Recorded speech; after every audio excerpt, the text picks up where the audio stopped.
I'm looking for a bag na magagamit ko sa mga long ride ko using my maxiscooter Kimco X-Town. And after ng Antipolo ride ko, dumating yung order ko from Lazada. I'm looking kasi for a bag na hindi malaki, mga crossbody or sling bag.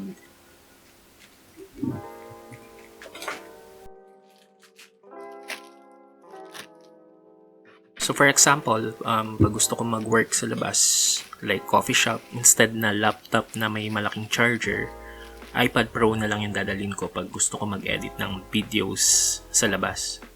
Bange yung brand niya. Tapos ang name is Bange Anti-Theft Crossbody Sling Bag for men. So some of the features, meron siyang anti-theft, TSA lock and hidden zip pocket. Then meron din siyang external USB port. Then meron siyang mga compartment sa loob ng bag. Yung mga side pocket siya.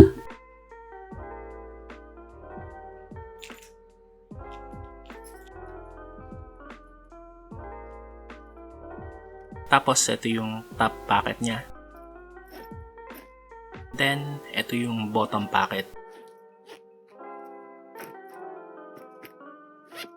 Then, ito yung mga side pocket niya sa left and right. Malalim tong side pocket niya, so marami ka rin pwedeng ilagay.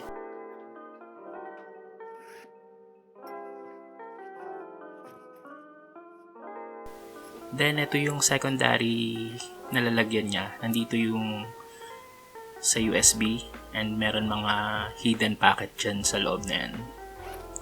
So, kasya dito yung mga notebook, power banks, and other things.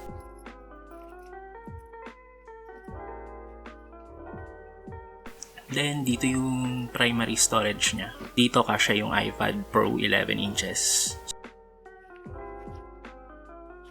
So, ito yung iPad Pro 11 inches ko with keyboard and case. So, saktong-sakto lang. So, malaking convenience siya pag lalabas ako. Kailangan magdala ng laptop for my work.